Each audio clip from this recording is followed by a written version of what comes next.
I want you to go through the whole Quran with me. Join me at bayina.tv.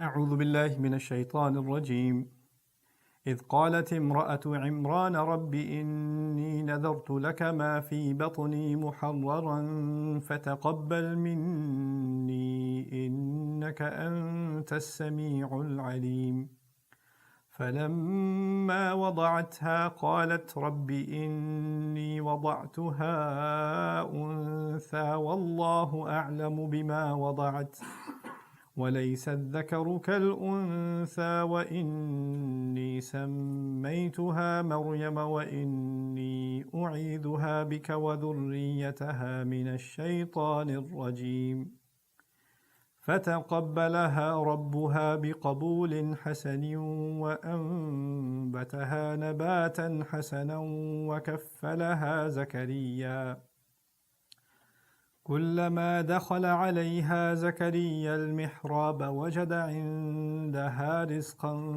قال يا مريم أنى لك هذا قالت هو من عند الله إن الله يرزق من يشاء بغير حساب رب اشرح لي صدري ويسر لي أمري واحلل عقدة من لساني يفقهوا قولي فالحمد لله والصلاة والسلام على رسول الله وعلى آله وصحبه أجمعين ثم أما بعد.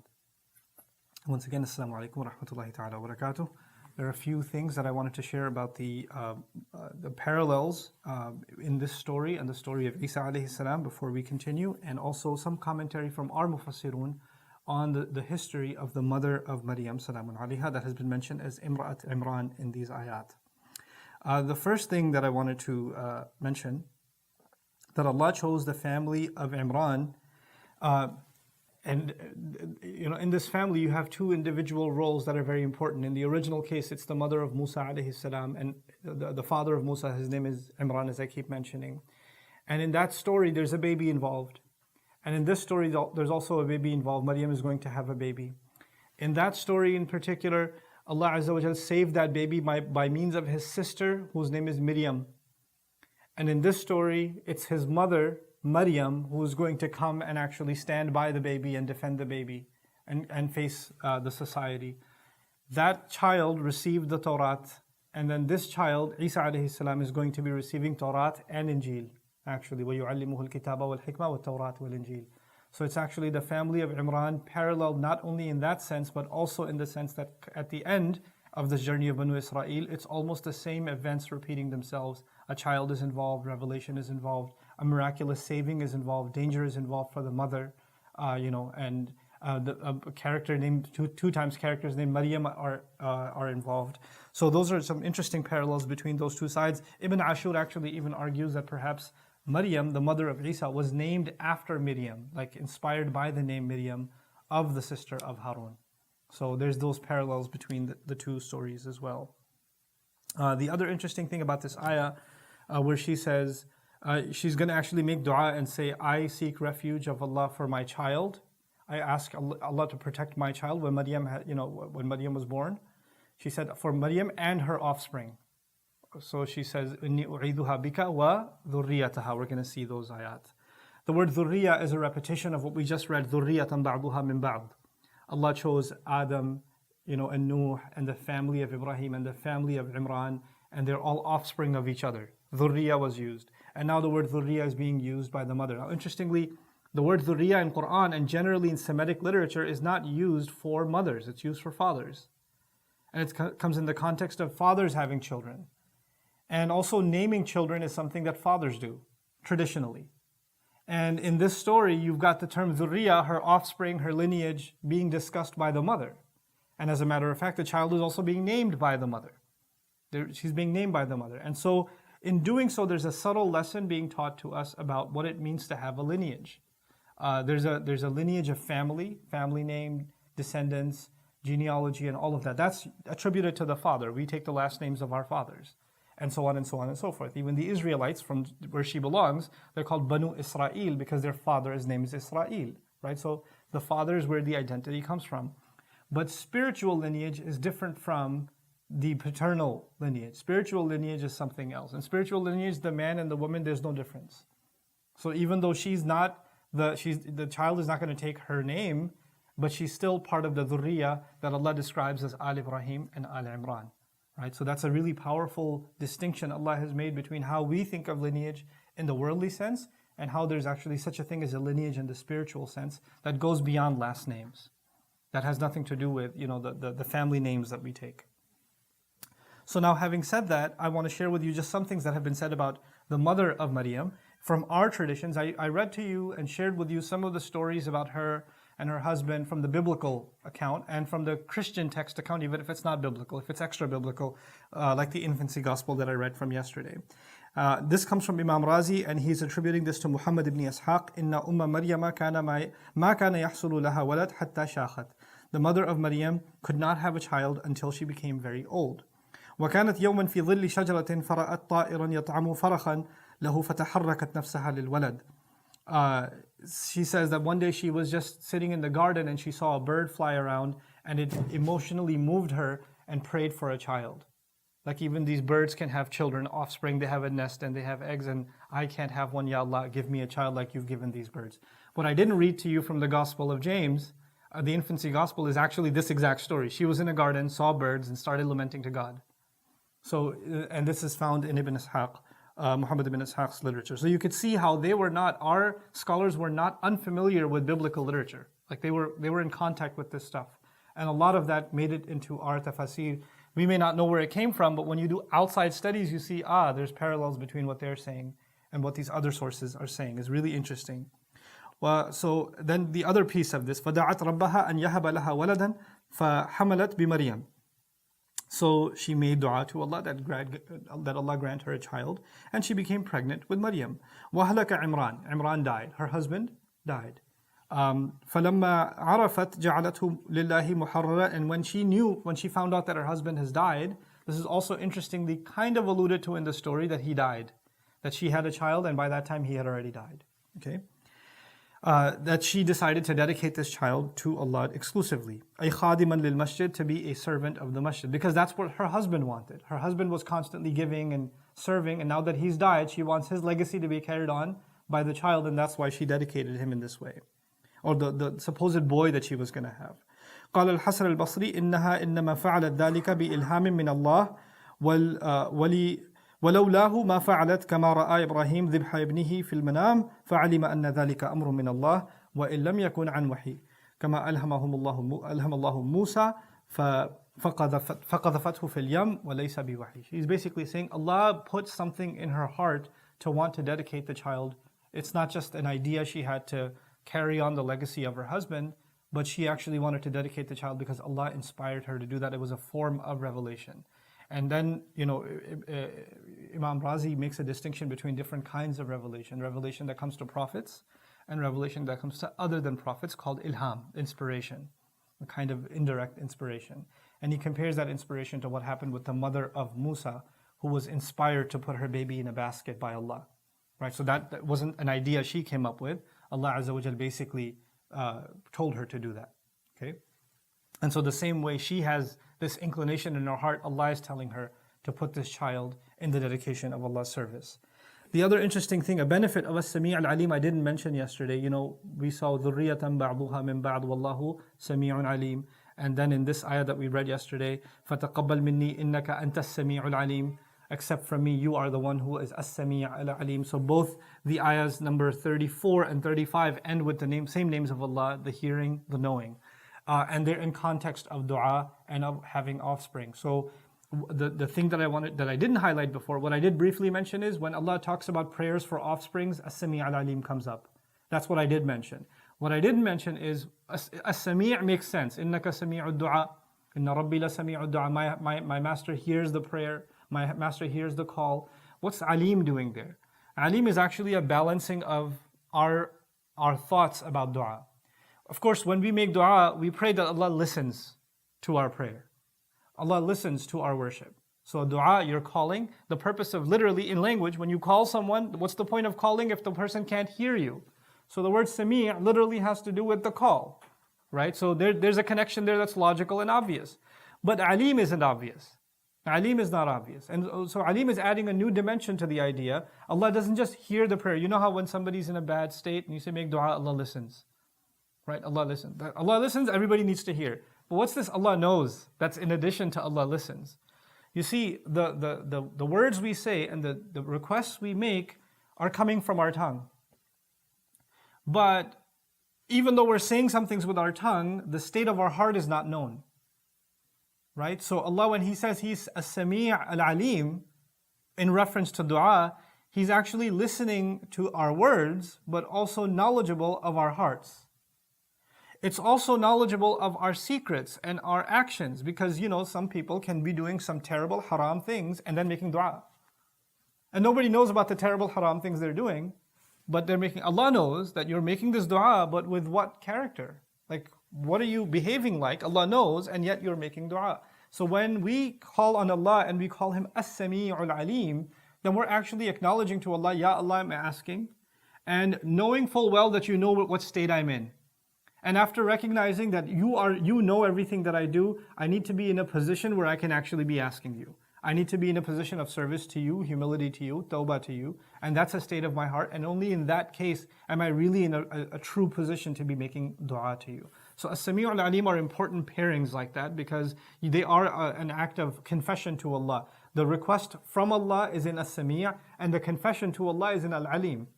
And both of those go hand in hand when we make dua to Allah. May Allah make us aware of that when we make dua to Him. Anyway, so فَلَمَّا وَضَعَتْهَا, then when she finally gave birth. And finally, lamma is actually a long duration of time. This is, of course, because first of all, she became very old until she could give birth. So lamma is not just, idh means when. Lamma is finally when. Then finally when. And suggests so many years went by and she's an old lady. And of course, then she was pregnant finally and her husband was happy. But her husband didn't even get to see the birth of the child. So this also made the pregnancy feel extra long. And eventually when that pregnancy came to an end, and all this time she's anticipating that this child, this boy that I'm going to dedicate to Allah's service, is going to, to carry that name, and she's happy that she gets to do that for her child. I don't know if I put this excerpt here, but in their culture, we don't have that in Islam. In our Sharia, it's not actually a dominant part of the culture. But in Banu Israel, there were some practices that were very common that are not very common in Islam. Okay, so in the final Sharia given to Rasulullah sallallahu alaihi wasallam, but in Banu Israel, they were much more common. And one of the more common things was, in our deen, it's da'wah, right? And when it need be, it was jihad fi sabilillah. These were the things that we dedicated our sons and daughters to teaching or to spreading the message of Islam, etc. Banu Israel were not a nation of da'wah. They were not going out and preaching the message to other nations. They were actually not told to do that. We're the ummah that's told to spread the deen. Right? بَلِّغُوا عَنِّي وَلَوْ آيَةً. Spread the religion even if it's one ayah. Banu Israel was not like that. They were supposed to just preserve Islam for themselves. That's what Allah's command to them was. So Rasul would come specifically to Bani Israel for Bani Israel. So then if somebody wants to serve deen, like in our day and age when somebody says, I want to serve deen, they're thinking about da'wah to Muslims, da'wah to non-Muslims, right? But in their case, da'wah meant, or dedicating yourself to service meant that I'm going to take my child, who usually when they grow up, they serve the family. They take care of the farm, they take care of the animals, they take care of the business, etc., etc. They become the father's backbone. I'm going to take that most valued treasure, the child, and I'm going to dedicate that to Allah. Okay? And so, especially this was done with sons, because sons were considered the biggest asset and commodity. Sons grow up and stay in the family. They carry the family name forward. They provide all of that service. So this was their tradition of showing dedication and service to Allah. Is the biggest sadaqah I can give is my own child.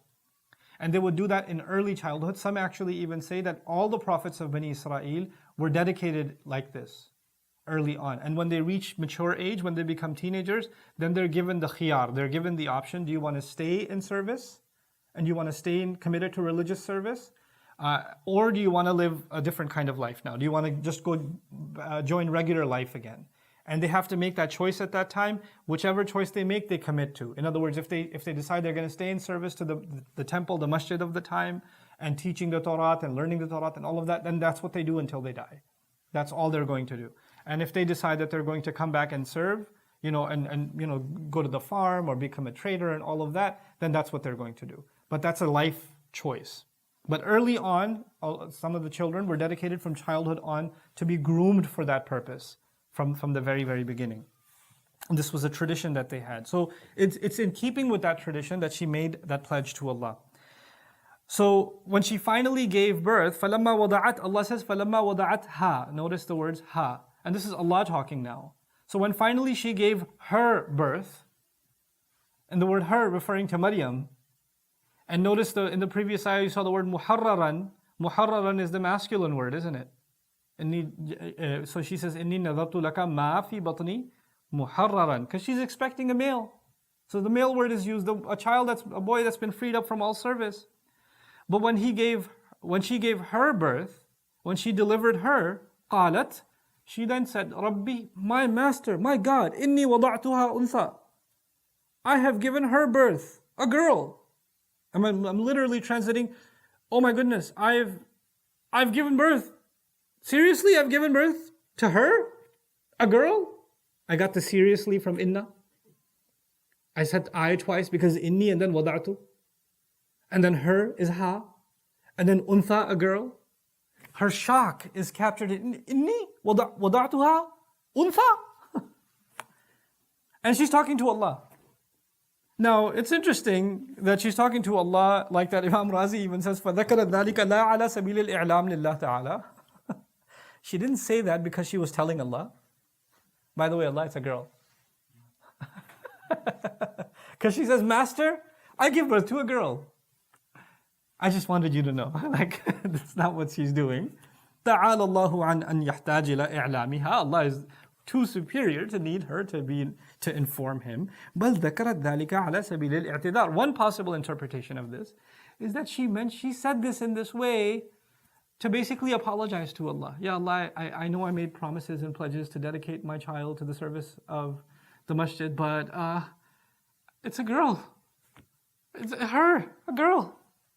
So she's kind of saying, this is her humble way of backing out of the pledge that she made so passionately in the previous ayah, right? So that's one way that this has been read, that her reluctance is captured.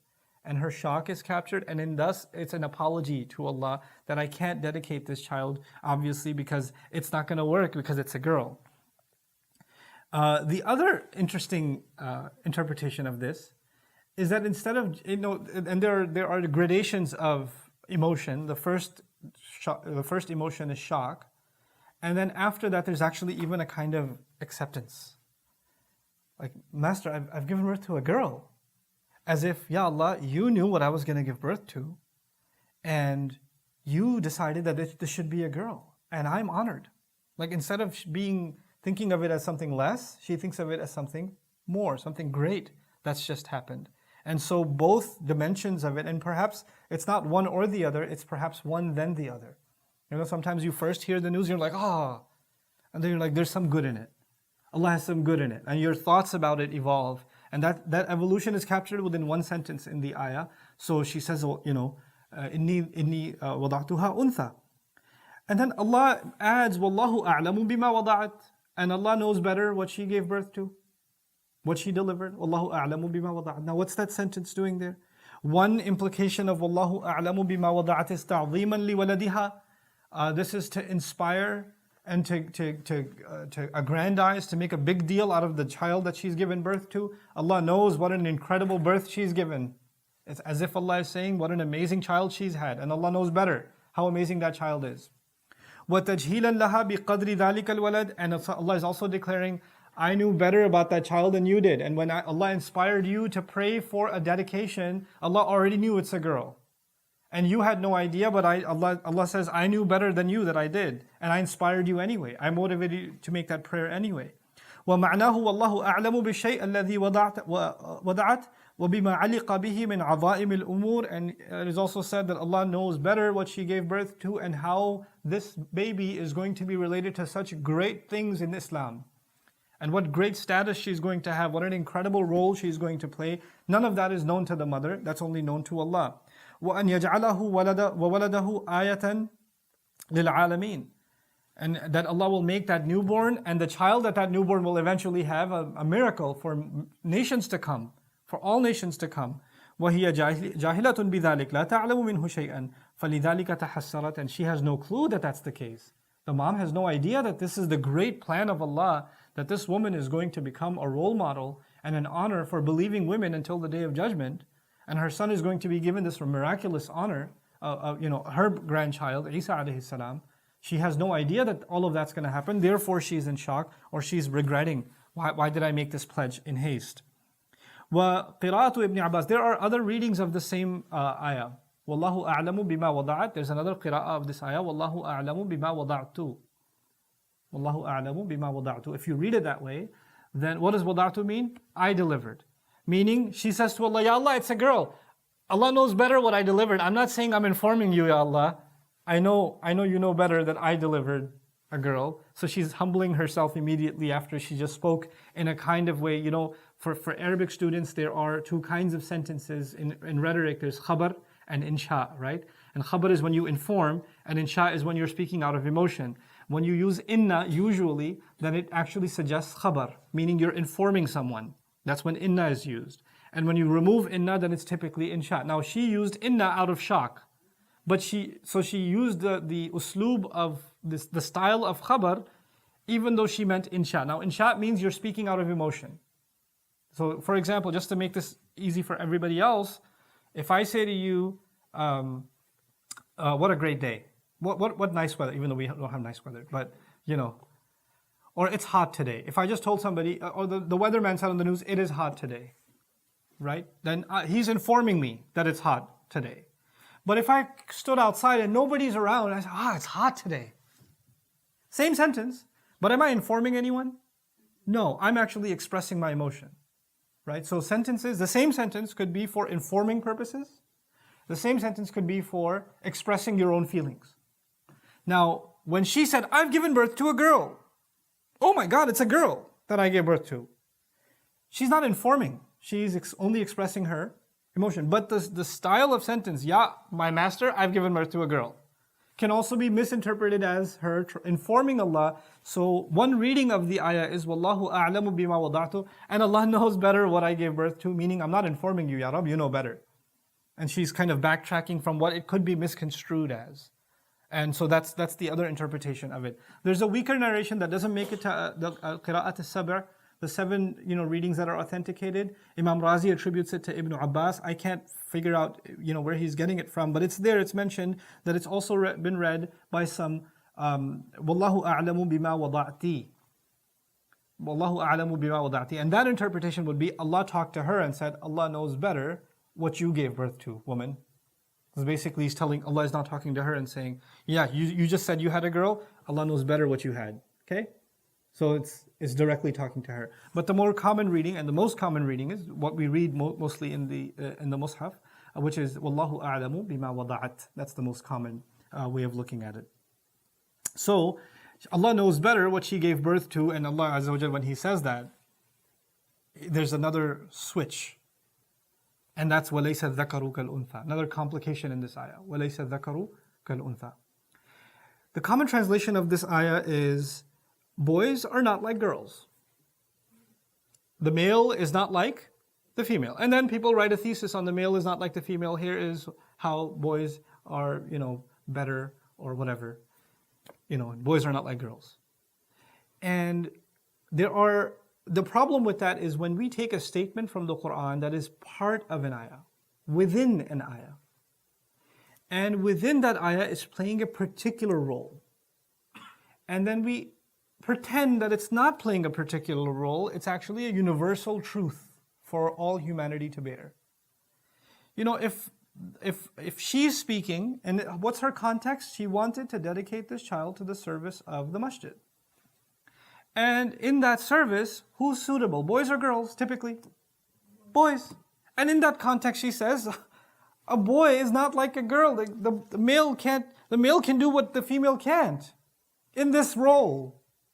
We take that and turn this into a thesis, a book about how boys are not, and by the way, boys are not like girls is not some deep wisdom that you could not have known unless the Qur'an revealed it. Like, wait, what, boys are not like girls? Hold on, let me write that down. You wouldn't do that. So when something so apparently obvious is said, it's obviously alluding to something that's not so literal. It's alluding to something else. It's talking about something else. So I'll share with you just some of the things that have been said about this, but I'll go to Imam Razi first, who says, why does she say that the boy would have been better in this case? A boy can do what my pledge, not better, but a boy could have done what my pledge suggested. How can a girl do that? That's one possible meaning of the boy. The male is not like the female. وسبب هذا التفضيل من وجوه أحدها أن شرعهم أنه لا يجوز تحرير الذكور دون الإناث. That their law, their current tradition, their religious tradition didn't allow for girls to be dedicated to the service of the masjid, only boys. So that's one reason. والثاني أن الذكر يصح أن يستمر على خدمة موضع العبادة ولا يصح ذلك في الأنثى لمكان المحيض وسائر عوارض النسوان. That women get their menstrual cycle, and in that time they're in a state of impurity and they shouldn't be in the masjid, and boys don't have that issue, so they can remain in the masjid. So that's another reason why this couldn't have happened. والثالث الذكر يصلح لقوته وشدته للخدمة دون الأنثى فإنها ضعيفة لا تقوى على الخدمة. That the boys can be strong and they can do other things like building, repairing the roof, like other manual labor, and it's not appropriate for girls to be engaged in that kind of labor because it's not a man is exposed and people are walking from underneath and things like that. So he says, well, boys they're more strong and they're suitable for more manual kinds of work, which wouldn't have been suitable for a girl to do in the temple, in the masjid. والرابع أن الذكر لا يلحقه عيب في الخدمة والاختلاط بالناس وليس كذلك الأنثى. And a man can meet with different people and engage and teach, but in the tradition, if a woman is going and socializing like that openly and teaching, then it would have been looked down upon, and so she didn't have that kind of freedom. والخامس أن الذكر لا يلحقه من التهمة عند الاختلاط ما يلحق الأنثى فهذه الوجوه تقتضي فضل الذكر على الأنثى في هذا المعنى. So in his view, it's because again she can't socialize the way men can. She can't go visit a family and nobody bats an eye. But where are you going? Why are you going here? Why are you going here? A girl will be asked. And in any traditional family in the world, we're fairly more modernized, many of us. But if you go to any traditional society, when a girl gets to a certain age, she doesn't just say, she just grabs the keys and walks out of the house, and nobody asks where you're going. No, where are you going? Whose house? Who's there? What do you mean, your friends? Who are these friends? How many? Does she have a brother? Is he home? How old is he? Right? You don't just let the girl go wherever she goes. There's questions to be asked. But if a boy says, I'm going to my friend's house, and say, hey, does he have a sister? How old is she? How many people in the household? What's their social security number? Shoe size? What's their... You don't do that. So with girls, there's a lot more questions. Protectiveness. There's an added layer of protectiveness. And the people that are going to be doing this kind of service, they're in public service. They have to go out on call and help people and perform a janazah or help the sick or pray for them and be on all kinds of situations. And some of those situations may not be appropriate for a woman. And so for those reasons, she expressed that الذكر ليس الذكر كالأنثى. But another reading of the same is actually أن المقصود من هذا الكلام ترجيح هذه الأنثى على الذكر. Which I prefer this reading actually in her speech and Allah's speech. This could be Allah saying it and it could be her saying it. I personally lean more towards she said it in one way and Allah said the same thing in another way. So she said it is, how can this girl do what a boy is supposed to do? A boy is not like a girl. That's what she says. But Allah meant this in another way. The boy you thought you were going to have is nowhere near the girl Allah just gave you. The boy, the girl, right? This is not ism al-jins. You're thinking of as lam al-ma'hud, ma'hud. It's a specific lam. You had this boy, ذَلِكَ الذَّكَرْ, in your mind. This boy that you thought was in here. When he came out, it's that girl. And that boy that you had in your mind could never have even come close to this girl. Now, to understand that parallel, in rhetoric, when you say A is like B, or A is not like B, A is not like B. I say, for example, a Kia is not like a Ferrari. A Kia is not like a Ferrari. I don't say a Ferrari is not like a Kia. Whichever one is superior is actually mentioned after the is not like. So in the Quran, for example, creation is not like Allah. Creation, it's essentially لَيْسَ كَمِثْلِهِ شَيْءٍ كَمِثْلِهِ شَيْءٍ. Nothing is like His example. Allah is superior. Whatever came first in these not like sentences is inferior. That's inferior. There's one exception to that, rhetorically. You should know this exception. The exception to this is when you're talking about, A is not like B, when both A and B are the same group. Like, for example, you are not like the rest of the students. If I say that, then I'm kind of saying you're better. Or, he is not like the rest of the teachers. Then you're saying that teacher is the best. But they're all teachers. They're all part of the same group. You understand? So this is how it's used, for example, لَسْتُنَّ كَأَحَدٍ مِنَ النِّسَاءِ. The mothers of the believers are told, you're not like the rest of women. They're women also, but they're in a superior place. But other than that, when you're talking about two separate categories, boys and girls are separate category. Allah and creation, separate category. Kia and Ferrari, separate categories. Separate species of car altogether. When you do that, then the first item is inferior and the second item is superior. So when the ayah says, the male, the boy, is not like the girl, it's actually saying that boy you had in mind is nowhere near like this girl that Allah has given you. She's way superior. She's way better. This is the status of Maryam in the words of Allah, which is exactly identical to her own words. How can this girl, basically the boy would have been fine, but how can this girl do what a boy does? Allah took that same statement and reversed it in its meaning by attributing it to Himself. So it's attributed in a sense beautifully both to Allah and to Maryam salamun alayha with two different meanings, while concurrent at the same time. So وَلَيْسَ الذَّكَرُ كَالْأُنْثَى وَلَيْسَ الذَّكَرُ الَّذِي يَكُونُ مَطْلُوبِي and there's a third implication, and that is that she actually, finally, Allah, just like Allah put in her to pray for a baby, and in her initial reaction, how can this baby be good enough for that cause? But eventually Allah even inspired her to accept what Allah knew, meaning this girl is better.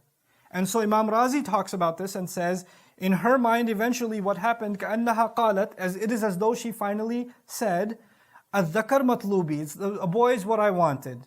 وَهَذِهِ الْأُنْثَى, but this is a girl. But this girl is mawhubatullah ta'ala. This is a gift from Allah, meaning my desire was a boy, but Allah's gift is a girl. وَلَيْسَ الذَّكَرْ الَّذِي يَكُونُ مَطْلُوبِي كَالْأُنْثَى الَّتِي هِيَ مَوْهُوبَةٌ لِلَّهِ. And how can something that I wanted, a boy, be better than something that's a gift from Allah, a girl? Right? What a beautiful way to think. I wanted a boy, but Allah decided a girl. How can my want be better than the gift of Allah?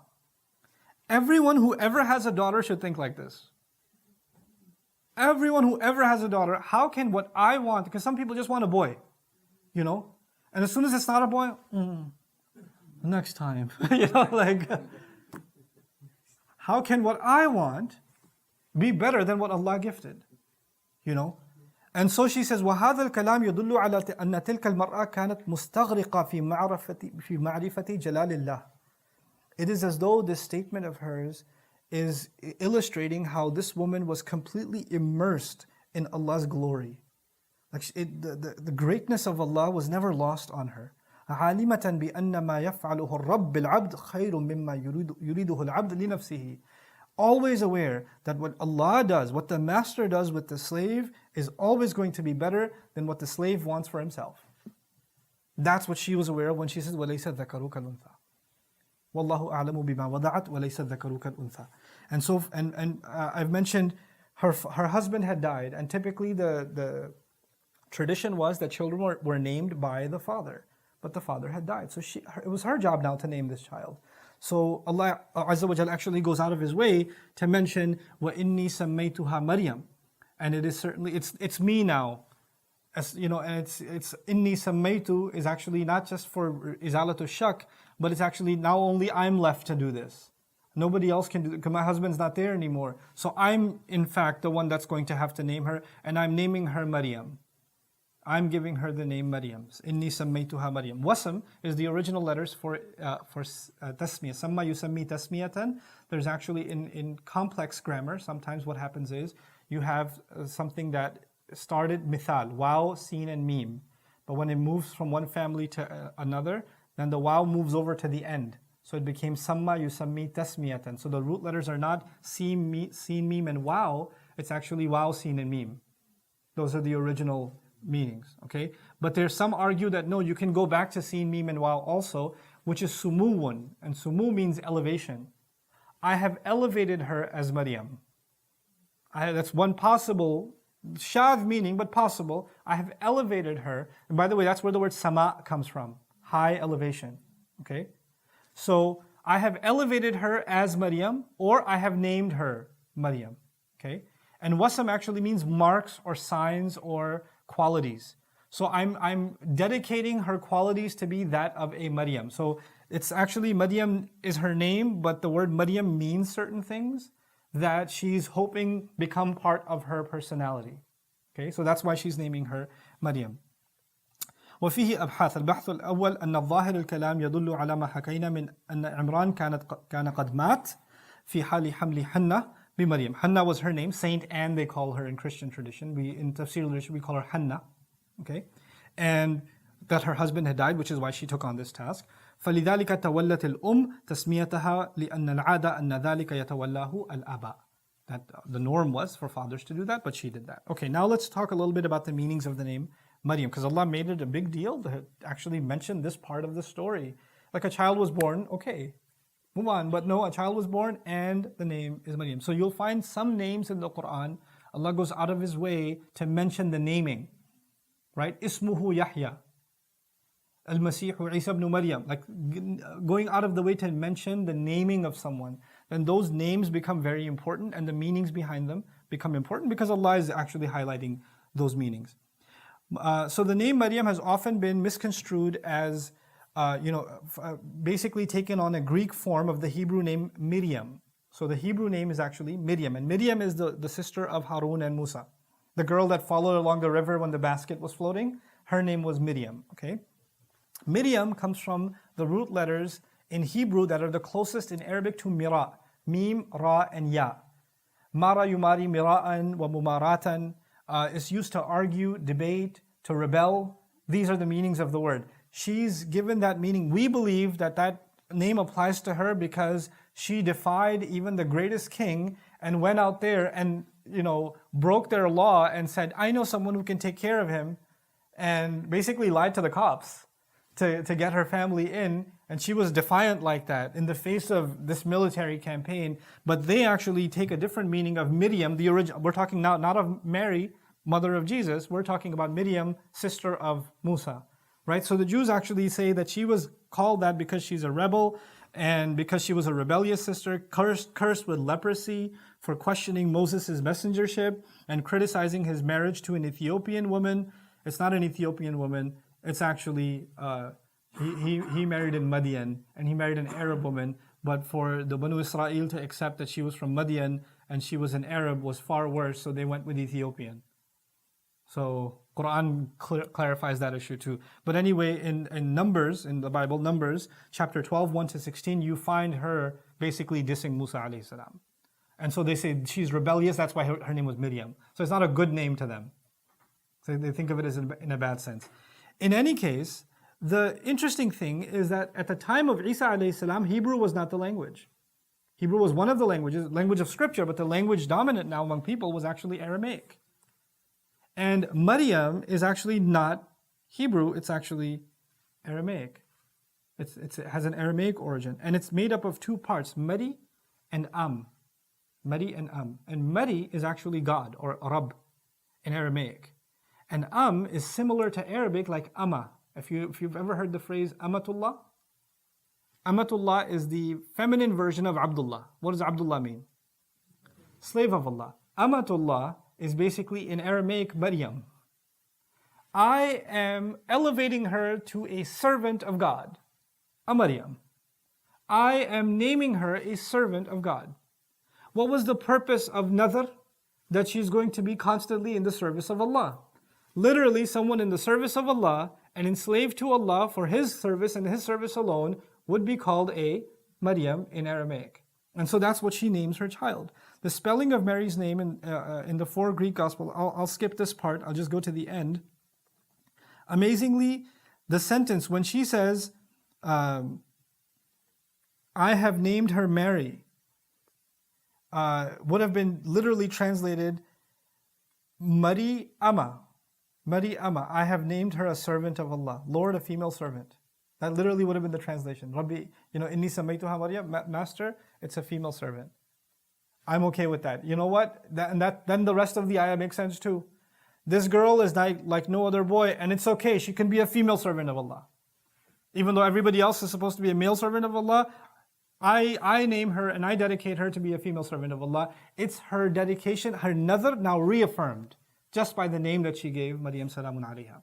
Okay? So, inni sammaytuha Maryam. And then she adds finally, wa inni u'idhuha bika wa dhurriyataha min ash-shaytanir rajim. What amazing foresight. This can only have been inspired by Allah. I am dropping her and I am leaving her in your protection. I am leaving her to hold on to you. I am entrusting her to you to cling on to. U'idhuha from awd and uwad. Uwad, I've explained several times now, is when meat clings on to the bone. Uwad is when something sticks to something and doesn't let go, seeks protection. And so I'm putting her in your service, not just physically, she's in the house of Allah, clinging to the house of Allah, but she's clinging on to Allah Himself. U'idhuha bika. I'm putting her in, and so that she holds on to you for dear life, for protection. Bika. And she's talking to Allah now. وَذُرِّيَّتَهَا. And her future offspring. Wait, a child with dhurriya is supposed to be a boy with dhurriya. But this girl, special, even her children are going to be special. She's making dua that she's going to have children also. And or her offsprings. She doesn't know who they're going to be. She doesn't know it's only going to have one child. But she's been dedicated. ذُرِّيَّتَهَا. There may be I'm getting ahead of myself. There are 2 views about Isa alayhi salam, the dominant view and the minority view. The dominant view is that Isa alayhi salam is coming back. The minority view, some put doubt in the notion that Isa alayhi salam is coming back. I'm personally of the view, I'll share with you ahead of time, I'm personally of the view that he is coming back, alayhi salam. In light not only of the ahadith, my area of expertise is not hadith literature. And hadith criticism is a complicated subject. I go to scholars that I really rely on for hadith work and go and spend time with them to understand the authenticity and the interpretation of hadith texts, especially complicated hadith texts. My study is more focused on Qur'an.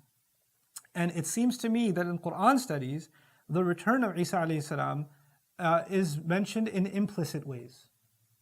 But implicit yet undeniable as far as I'm concerned. Like they seem to be strong enough hints.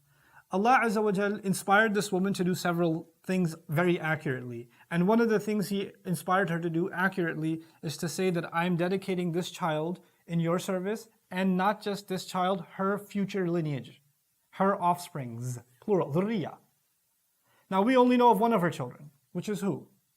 Isa alayhi salam. But if we accept the view that Isa alayhi salam is coming back, and in those narrations he actually has children.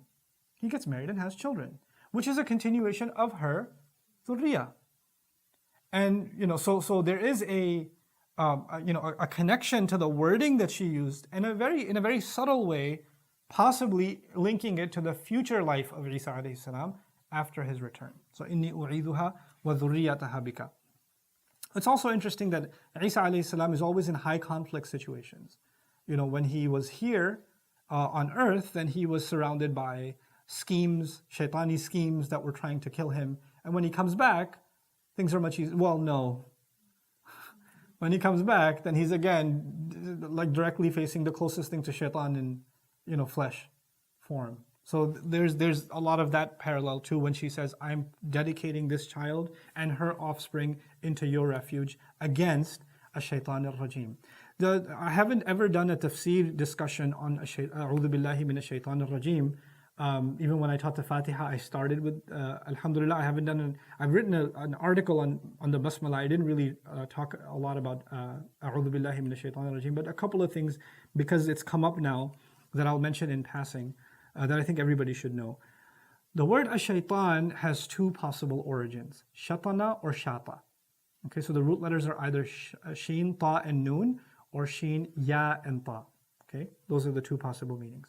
Shatana, if you accept shatana for shaitan, then, or Satan, like that's where it comes from, actually means distance. The one taken far away. The one taken far away from the closeness. He was closest to Allah and he was distanced from Allah.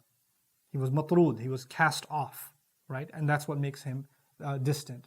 And his job is to make others distant from Allah. So that's what he is, and that's what he wants to do. He is ba'id and he is muba'id. He's far away and he wants to take people far away from Allah. Okay? أَنْتَمِيلُوا مَيْلًا عَظِيمًا. Right? So shaitan وَيُرِيدُ الَّذِينَ اتَّبِعُونَ الشَّهَوَاتِ أَنْ تَمِيلُوا مَيْلًا عَظِيمًا. Those who follow desires, meaning follow the way of the devil, they want you to deviate far, far, far away. You know, ضَلَالًا بَعِيدًا, the Qur'an will use. Far away misguidance. The idea that the more you follow shaitan, the farther you get from Allah. That comes from shaitana. Interestingly enough, it's a direct opposite of uwadh. Because if you have the i'adha or the isti'adha of Allah, you're holding on as close as you can to Allah, you're clinging on to Allah, and you're clinging on to Allah, keeping Him as far away as possible. So He's not just away from Allah, by doing so, you're keeping Him far away from you. Okay, so that's the idea behind shaitana. The other meaning of shaitan is shayt, from shayt, which means jealousy and anger. Al-hasad wal-ghadab. So shaitan is extremely jealous, and he's extremely angry, and his anger comes from his jealousy. Right? So those are the two things he wants to instill into people so that they can commit their evil crimes. In the case of Isa alayhi salam, it is actually jealousy. He knows more Tawrat than the rabbis do. And that's making them very angry. It's making them look bad. It's making their position weakened in society. And so it's jealousy and anger, the way of shaitan, that created the animosity towards Isa alayhi salam. But anyways, he says, I dedicate her and I entrust her in clinging on to you in your protection, and along with her offspring. وَذُرِّيَّتَهَا. Notice the وَذُرِّيَّتَهَا is muqaddam. It's not إِنِّي أُعِيذُهَا وَذُرِّيَّتَهَا بِكَ.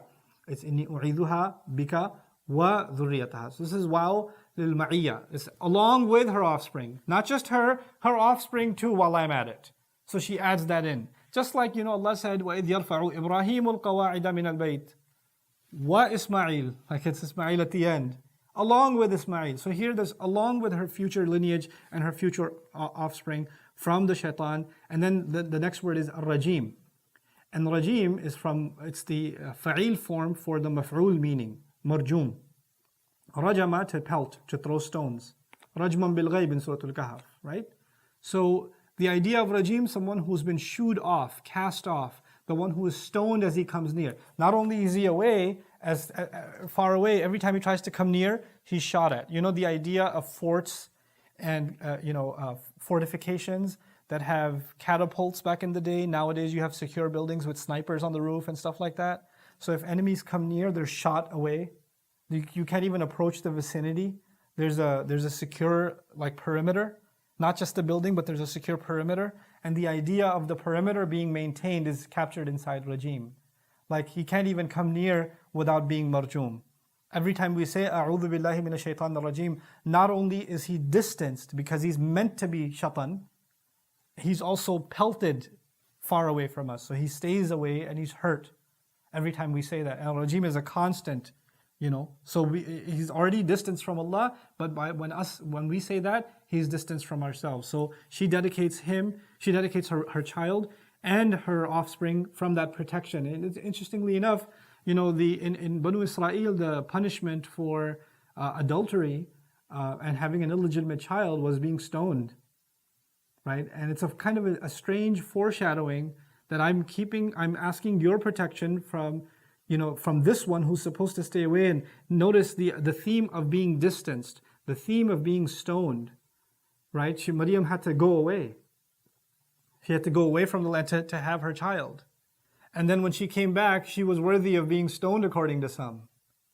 But even though they will treat me like this, so long as I'm holding on to your protection, then that's all that matters. Because the only distance that must always be there, and the only curse I don't want ever, is to be close to Shaitan al-Rajim. So this is the protection that Allah Azza wa Jal offered her, and there's another beautiful kind of foreshadowing inside of these words. Now, man, I was supposed to do more than that, but I'll at least start off the next ayah. فَتَقَبَّلَهَا رَبُّهَا. Her master accepted her. Beautiful things, for this is why we study Arabic. تَقَبَّلَ يَتَقَبَّلُ what? Arabic students, تَقَبَّلَ يَتَقَبَّلُ what? تَقَبُّلًا. So if you say a maf'ul mutlaq, then you say تَقَبَّلَ تَقَبُّلًا. You have here فَتَقَبَّلَ رَبُّهَا بِقَبُولٍ. There are two things that are in the Arabic sense unique. One is instead of taqabbul, Allah used the word qabul. The expected grammar is تَقَبَّلَهَا رَبُّهَا تَقَبُّلًا حَسَنًا. But the other interesting thing is there's a ba there. فَتَقَبَّلَهَا رَبُّهَا, not قَبُولًا حَسَنًا, but بِقَبُولٍ حَسَنًا. So there are two unique dimensions to the language of Allah accepting her prayer that she asked Allah, Maryam's mother asked. One, Allah accepted her. Now, the Arabic for accepting something is قَبِلَ يَقْبَلُ, to accept. تَقَبَّلَ is the emphatic form to completely, wholeheartedly accept.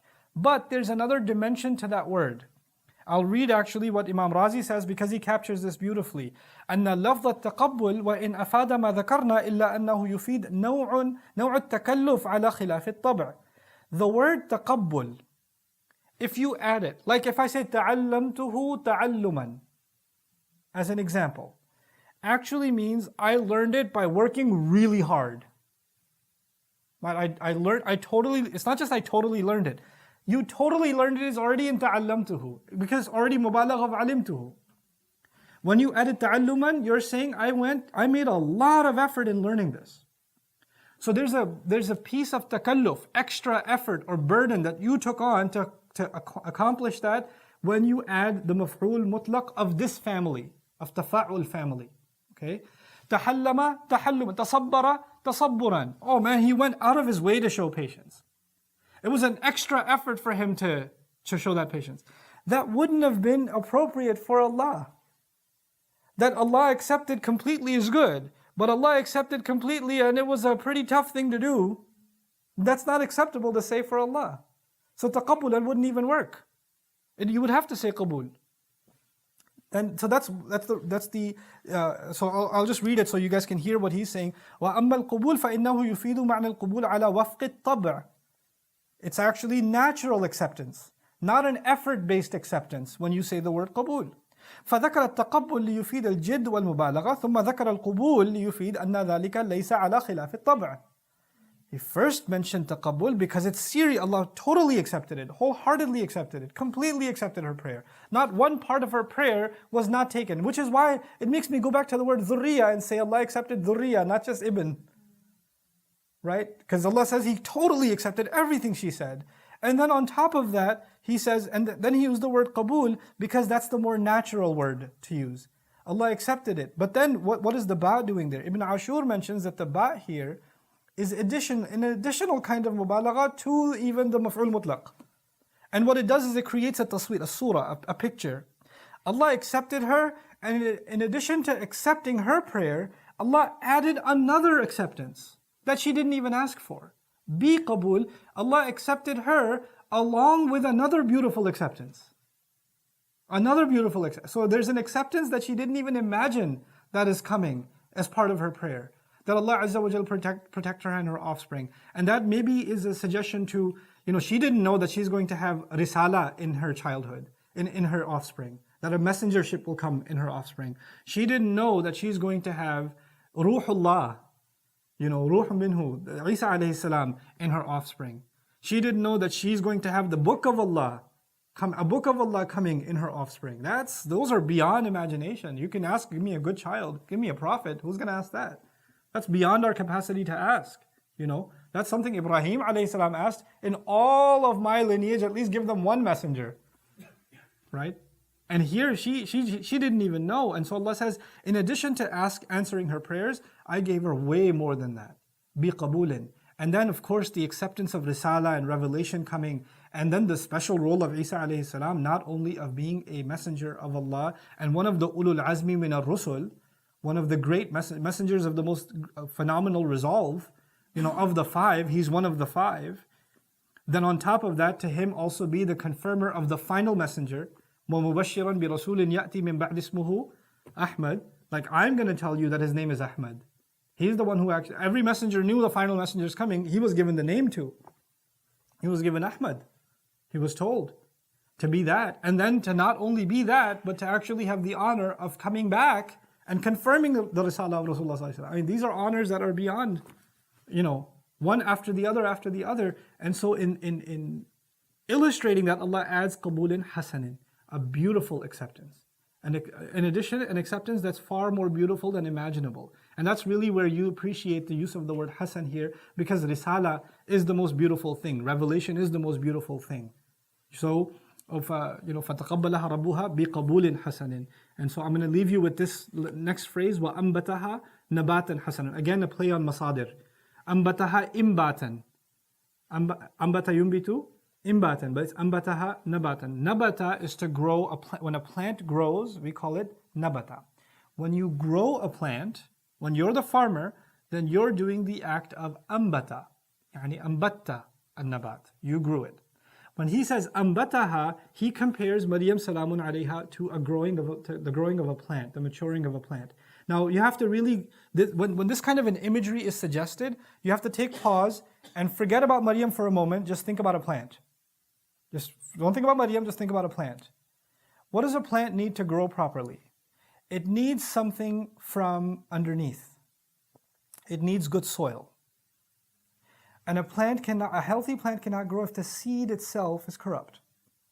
The seed has to be good, right? And the seed will be an imagery of the parents. They're the seed. They're the provider of the seed. Then the soil has to be good, because if you have a good seed but you put it in bad soil, then it's not going to grow right. So the soil is a representation of the environment. That's the environment. But that's not enough. Even if you have good soil and you have good seed, you need water. Water is basically the nourishment for this plant. So the way that this plant is provided for has to be halal, has to be clean, has to be pure, has to be safe. And that needs to be there. And of course, she's already asked Allah Azza wa Jal for protection from all evil corrupt elements. So the environment is going to be safe, and the rizq that she's provided is going to be safe. But now, the farmer can provide water. Human beings can provide water. But there's something human beings can't provide that a plant still needs, which is what? The sun. The sun, the air. They can't provide that. That comes from Allah. So there has to be an external nourishment, light. And by the way, in the Qur'an, revelation is described as light. And angels are creatures of what? Of light. And she gets visited by angels. And so the parallel between a plant and her are very powerful. So Allah allowed her to sprout, Allah allowed her to grow as a plant. By the way, now let's take pause for a moment. Think about this. Let's compare this to the Israelites. A good number of the Israelites, do they come from good seed? Sure, they're descendants of prophets. Were they given a good environment? Sure, Allah gave them a free land. Were they given nourishment of Torah? Sure. Were there good people around them? Sure. And all of the ingredients were there, yet يَقْتُلُونَ النَّبِيِّينَ بِغَيْرِ حَقٍّ. They're killing prophets without any justification. All the things that I just mentioned that a plant needs to grow properly are there, and yet they don't grow. She has all those ingredients. But just because all of the ingredients are taken care of doesn't mean the plant will come out right. The plant has to show some initiative on its own. Sometimes the seed is perfect, the soil is perfect, the sun is perfect, and something just went wrong. This one just didn't grow any tomatoes. Something just happened. I don't know what happened. Something's missing in this plant. It just doesn't absorb the sun the way it should. It doesn't take in the water the way it should. It doesn't take advantage of the soil the way it should. You get what I'm saying? And so Allah says, not only was the best environment provided to her, ambataha, He added nabatan. Nabatan is actually a reference to her own initiative in taking in, absorbing the environment, taking the best of the environment, taking the best of the teachings that were being given to her. Because you could put a child in a madrasa, you could make a child memorize Qur'an, but if the child is going to take the way of shaitan, they could be in the most angelic environment and still get messed up. The surrounding won't matter. We think if you just provide the right surrounding, everything's okay. No, the individual themselves have to show some initiative. They have to grow. They have to mature. They have to take the next step. And that's captured in nabat. Had the wording been ambataha imbatan hasanan, then imbat would have taken all responsibility off of her. Allah did His part in making sure that she sprouts and grows and matures. And by the way, that maturity of a plant, one more thing that I didn't mention, the maturity of a plant is important because one, it takes a long time. So her tarbiyah, her maturing, her upbringing, and her maturity is not something that just happened overnight. It's something that was developed over time, and which speaks for her character. All along she's been growing and maturing. So it's not like, all of a sudden she became rebellious as she was accused. And then finally, if a plant does fully mature, it gives fruit. It gives fruit. And if it's a good plant, it will give good fruit. Well, what better fruit than Isa alayhi salam?